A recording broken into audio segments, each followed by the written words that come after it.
तो ये सवाल जो है कि theatre acting and screen acting में क्या फ़र्क है।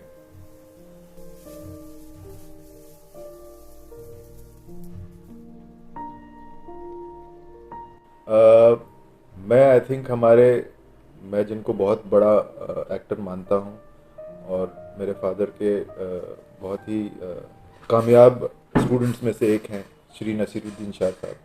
उन्हीं के ज़बानी में ये सवाल का जवाब देना चाहूँगा। वो हमारे यहाँ पे कई बार आते हैं सेशंस कंडक्ट करने के लिए। तो ये सवाल एक स्टूडेंट ने उनसे किया था कि थिएटर एक्टिंग और स्क्रीन एक्टिंग फिल्म एक्टिंग में क्या फ़र्क है। तो उनका जवाब ये था, कोई फ़र्क नहीं।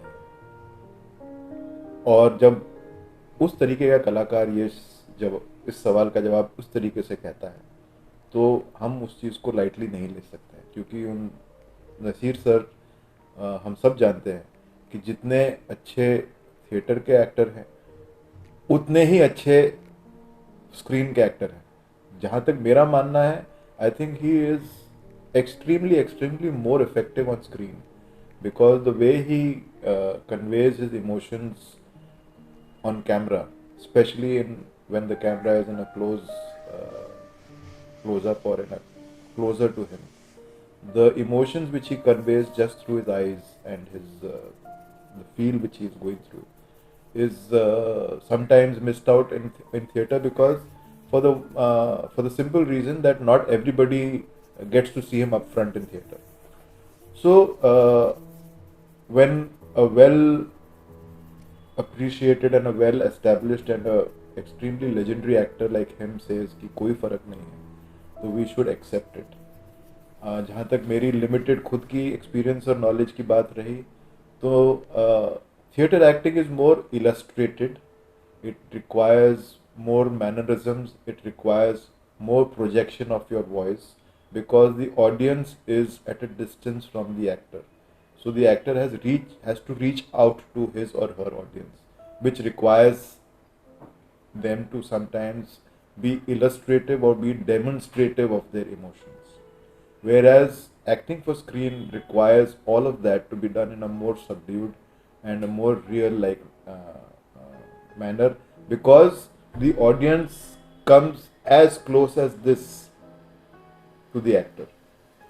So, whereas then in that case, an actor, if he or she does louder mannerisms and gestures, there is an eventuality of that actor going out of frame.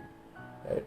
So, if it's a tight close up, he or she would require only to be using their eyes and their emotions to convey so many things. मगर उसी तरीके से technicality also matters. So in a film also sometimes there's an extreme long shot where there's a supposedly an actor who needs to probably wave out or convey something in a long shot. In that long shot, he or she would have to be illustrative and demonstrative, because only then would they be noticed, because the camera is very far from them. Unfortunately, in the recent past and contemporarily, there is this new wave of thinking that theatre actors are more superior than screen actors. I would beg to differ. For the simple reason, acting is acting. It doesn't change. The, the medium may change, but the actor doesn't change. Right? So if he or she is a good actor, he would be as effective in theatre as he or she would be on screen. When screen actors go to the stage, they find a little difficulty in adjusting, because they are used to, playing down their emotions. So when they have to do something in a slightly larger than life or a more dramatic manner, it takes them a while to adjust. Similarly, जब एक theatre से जुड़ा हुआ एक actor होता है, जब उसको वो कैमरा के सामने आता है, तो उसको जब डायरेक्टर बोलते हैं कि थोड़ा सा अंडर प्ले करो या थोड़ा सा इसको कम करो, तो उसको उस चीज़ को कम करने के लिए सबसे पहले, क्योंकि उसकी आदत बन चुकी होती है वो सब करने की, तो उसको एक्सेप्ट करने में थोड़ा वक्त लगता है। बट एक बार जब वो एक्सेप्ट कर लेता है और उसको ये समझ में आता है कि हाँ, मुझे इसलिए इसलिए नहीं बोला जा रहा है कि मेरे कला पे एक जजमेंट किया जा रहा है, एक स्टेटमेंट बनाया जा रहा है, बट जिस मीडियम में ये कर रहा हूँ उस मीडियम की रिक्वायरमेंट है। जब वो इस चीज़ को समझ जाता है, तब वो ऑटोमेटिकली अपने आप को उस चीज़ के लिए ढाल लेता है। जहाँ तक मेरा मानना है, acting for camera requires as much of skill and probably a little more, because in theater you end, there is no cut or there is no retake. So once you've started, even if you do eventually do make a mistake, or you kind of there is nothing which you can undo, whereas in film you have that luxury. तो अगर आपके पास वो luxury है तो आप उसका इस्तेमाल क्यों नहीं करेंगे? अगर मेरे पास अगर वो साधन है तो वो साधन किसी वजह से है, तो मैं उसका इस्तेमाल उस तरीके से करूँगा।